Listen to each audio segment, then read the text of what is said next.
बिस्मिल्लाहिर्रहमानिर्रहीम। अस्सलाम वालेकुम। आप देख रहे हैं डीडीपी एनालिटिका। आज पूरा दिन मीडिया में और सोशल मीडिया पे एक तूफ़ान मचा रहा और वो था बशीर मेमन, जो कि हमारे इससे पहले DGFIA हुआ करते थे, पुराने DGFIA। उनका एक बयान, उन्होंने एक निजी टेलीविज़न को एक इंटरव्यू दिया जिसमें उन्होंने इल्ज़ाम लगाए, और इल्ज़ाम उनके हुकूमत वक्त के ख़िलाफ़ हैं कि प्राइम मिनिस्टर ने बुला के उनसे कहा कि आप बड़े अच्छे ऑफिसर हैं, आप ये काम कर सकेंगे, लेकिन काम ना बताया।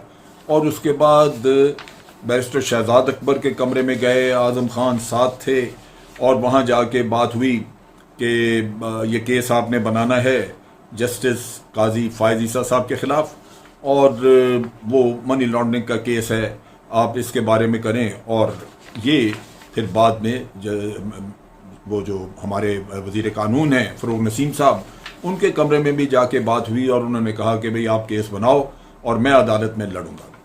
ये मोहतरम जो थे मेमन साहब, इन्होंने ये साथ ही बिल्कुल ये बड़े मैं समझता हूँ कि बहुत ही फर्शनास ऑफिसर बन गए। इन्होंने फौरी तौर पे कहा कि ये तो हो नहीं सकता, और वैसे भी ये आप सुप्रीम कोर्ट के जज के बारे में ये बात कर रहे हैं, ये सुप्रीम जुडिशल काउंसिल का काम है, आप ये मुझे ना कहें, ये मैं नहीं कर सकता। ये इस तरह की बातें उन्होंने की। अब चीज़ ये है कि ये जो इल्ज़ामात लगाए गए हैं ये किस हद तक ठीक हैं, ये तो बाद में तहकीकात अगर हुई तो उसी से सामने आएगी। लेकिन एक चीज़ वाज़ेह है कि फौरी तौर पे इसके डिनायल आ गए। जिन लोगों के नाम लिए, मसलन फ़रूक नसीम साहब ने तो फ़ौरन ही कहा कि मेरे ऑफिस में ये कभी आया ही नहीं ये शख्स, और उन्होंने बल्कि ये कहा कि मैंने अपनी लीगल टीम को फौरी तौर पे ये टास्क दे दिया है कि इसके ख़िलाफ़ चाराजोई करने के लिए तैयारी करें। और ये जो काम इन्होंने किया है, ये इस तरह की इल्ज़ाम तराशी, ये लाजमन किसी ख़ास मकसद के तहत की गई है। दूसरी तरफ ये है कि फौरी तौर पे जो बैरिस्टर शहजाद अकबर हैं, उन्होंने भी इस चीज़ को इनकार किया और उन्होंने कहा कि ये झूठ बोला जा रहा है, और उन्होंने तो एक लीगल नोटिस भी भिजवा दिया हर जाने का। अब बात यह है कि ये मैंने जैसे कहा, सच्चाई तो कोई तहकीकात हुई तो सामने आई या शायद कभी भी ना आए, लेकिन ये बशीर मेमन साहब को इस वक्त पे क्या ज़रूरत पड़ी ये बात करने की, जबकि अभी एक ही दिन पहले मोहतरम जस्टिस काजी फायज़ ईसा साहब के केस का फैसला हुआ और अदालत ने उनको बरी किया। उस फैसले के बाद पूरे मुल्क में हमारे जुडिशल सिस्टम के बारे में मातम हो रहा है, क्योंकि अवाम में ये फीलिंग है कि जो केस ख़त्म हुआ है वो तो इस बुनियाद पे हुआ कि जनाब जब ये रेफरेंस जो है वो बदनीयती पे मबनी था, तो इसलिए कोई तहकीकात भी या कोई चीज़ भी उसकी रोशनी में आगे नहीं चलाई जा सकती। लेकिन इस सारे किस्से में ये चीज़ तो सामने आई कि जनाब जायदादें वहाँ मौजूद हैं लंदन में, और उसकी मनी ट्रेल किसी के पास नहीं, कोई मनी ट्रेल नहीं देना चाह रहा। आखिर पाकिस्तान से पैसा किसी तरह गया और वो जायदादें खरीदी गई, तो किसी ने तो मनी लॉन्ड्रिंग की वहाँ पे। और फिर इसी तरह जो फैसले में कहा गया कि जो जिस चीज़ को तस्लीम किया गया कि जज साहब का कोई वास्ता नहीं अपनी फैमिली के एसेट से, तो वो भी एक क्वेश्चनेबल चीज़ बन गई, और कल को लोग इसको मिसयूज़ करेंगे कि हर जायदाद चीज़ अपनी बीवी के नाम पे करके और कहें कि जनाब हम तो जिम्मेदार नहीं, हमें तो ना पूछें आप ये। तो एक ऐसी जो चीज़ अभी मिसाल के तौर पे बन चुकी है, जो मिसाल पेश की जाएगी, उसको पूरा मुल्क आज क्वेश्चन कर रहा है। और अदालत हो सकता समझती हो कि वो मुतमईन हो गए, उन्होंने अपना मकसद पूरा कर लिया, लेकिन ये तो बड़ी एक क्राइसिस सिचुएशन है कि जहां मैंने नहीं कभी देखा कि अदालत के ऊपर इससे ज़्यादा कभी तनकीद हो रही हो। अब आज यहाँ पे अदालत को बेल आउट करने के लिए और अदालत के साथ हुकूमत के ताल्लुकात ख़राब करने के लिए ये एक नया शाखसाना छेड़ा। क्या ये कोई ज़िम्मेदाराना हरकत है? क्या ये इस स्टेज के ऊपर इस तरह की बात सामने आनी चाहिए थी? लाजमी बात है, जो आई है तो इसमें एक बदनीयती शामिल है। जो बदनीयती पे मबनी स्टेटमेंट अभी दी गई है, उसका मकसद यही है कि हम हुकूमत को मज़ीद इसके ऊपर शर्मिंदा किया जाए या हुकूमत को मोरद इल्ज़ाम ठहराया जाए। और ये मैं इसको जो देखता हूँ, मेरा तजिया ये है कि मिसाल के तौर पे अगर किसी ने कहा कि जनाब इसके लिए हमें तहकीक करके दें कि मनी लॉन्ड्रिंग हुई, तो हुकूमत कह सकती है। हुकूमत के पास दो जवाब, एक तो हुकूमत ने एक रेफरेंस दायर करना है, सुप्रीम जुडिशल काउंसिल में जाएगा, सुप्रीम जुडिशल काउंसिल तहकीकात के लिए कह सकती है, लेकिन रेफरेंस के लिए भी तो बुनियाद होनी चाहिए कि आपने कोई तहकीक की हुई थी, आपके पास कोई सबूत था, शवाहिद थे जिसकी वजह से आपने ये रेफरेंस दायर किया, ना कि सुनी सुनाई बात पे आप रेफरेंस दायर कर दें, ये तो नहीं हो सकता। सो हुकूमत कह तो सकती है कि आप हमें ये तहकीक कर दें, लेकिन ये भी बात हुकूमत की साइड तो ये भी नहीं मान रही। अब चीज़ ये है कि हुकूमत का पहली बात तो ये है कि रेफरेंस की वजह से वो कर सकते हैं, दूसरा हुकूमत पिछले 2 साल से FATF को भुगत रही है और यहाँ की शराफिया मनी लॉन्ड्रिंग करती है।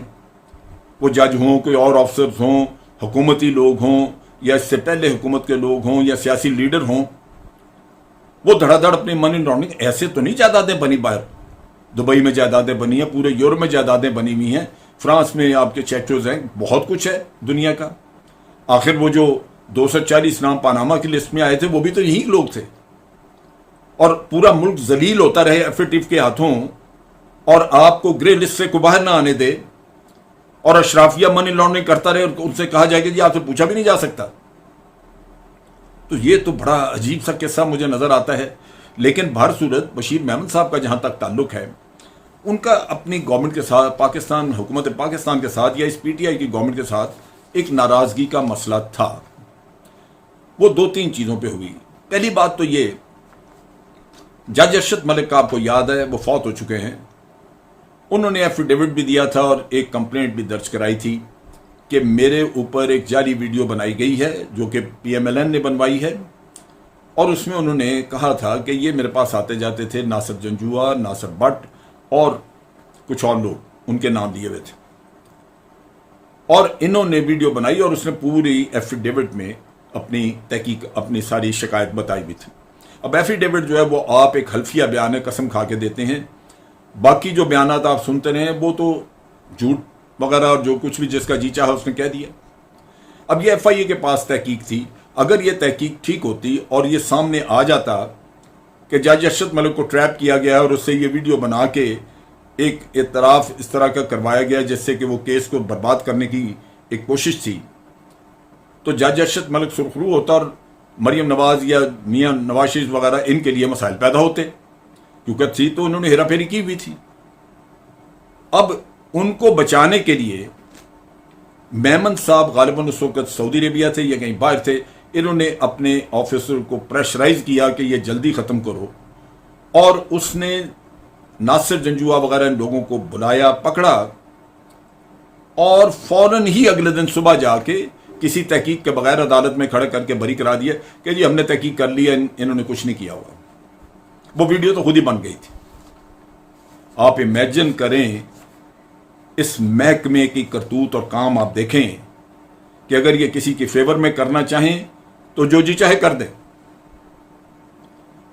वो बेचारा इंसाफ मांगता हुआ जज दुनिया से चला गया, उसको वीडियोस के जरिए इतना ब्लैकमेल किया गया कि बिल आखिर वो बिस्तर मर्ग पे पड़ा और मर गया। ये तो इनका हाल है। अब ये कैसे जस्टिफाई कर सकते हैं? आज इनका जो एक्शन है, जहां ये खास तौर पे हुकूमत को अदालत की नजरों में गिराना चाहते हैं,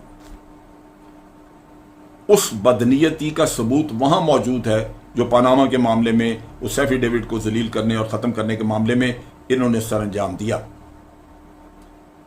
फिर दूसरा इनको ये केस था जिसकी वजह से हुकूमत बड़ा नाराज हुई कि ये किस तरह आपने एक केस को इस तरह जलीलो खार किया है कि आपने तहकीक ही नहीं की।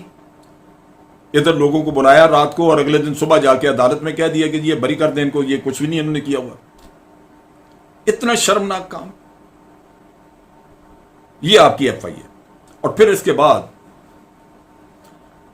आप वहां पे बराजमान हैं, जब हुकूमत देखती है कि आप काम नहीं कर रहे बल्कि सरकारी काम को खराब कर रहे हैं, तो आपके रिटायरमेंट को जो कुछ वक्त रहता था 2-4 हफ्ते 6 हफ्ते, हुकूमत उससे पहले ही एक वाजिद याद साहब को पोस्ट कर दिया। आप साहब उस पर भी बड़ा नाराज हो गए कि मेरे होते हुए किसी को क्यों भी आप छुट्टी पे चले जाएं। तो इनका एक झगड़ा इस हुकूमत के साथ फड्डा चल रहा था। सो आज मेरा ख्याल है किसी के कहने पे या लॉन्च करने पे उन्होंने अपना बदला निकाला। ये कोई जिम्मेदाराना काम नहीं था। मैं समझता हूं कि ये एक घटिया हरकत थी जो कि मुल्क में इंतशार फैलाने के लिए की गई। इसका फ़ायदा हो सकता है किसी को पहुंचे और उन्हीं को पहुंचाने की कोशिश की गई होगी जिनके लिए ये पहले काम कर रहे थे।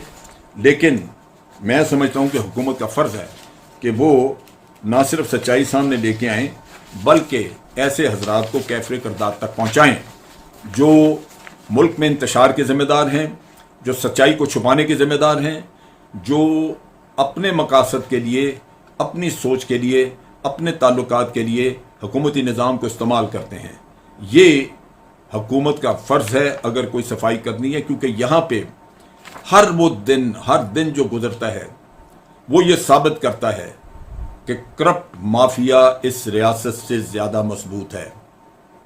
करप्ट माफिया चाहे DGFIA से जो जी चाहे करा ले, करप्ट माफिया चाहे अदालत से जो चाहे करा ले, 50 रुपए के एक स्टैम्प पेपर के ऊपर लिख के एक सजा याफ्ता आदमी जो सजा काट रहा है उसको उठा के बाहर भेज दे। आप जो जी चाहे कर लें, करप्ट माफिया आपके बैग पे होनी चाहिए।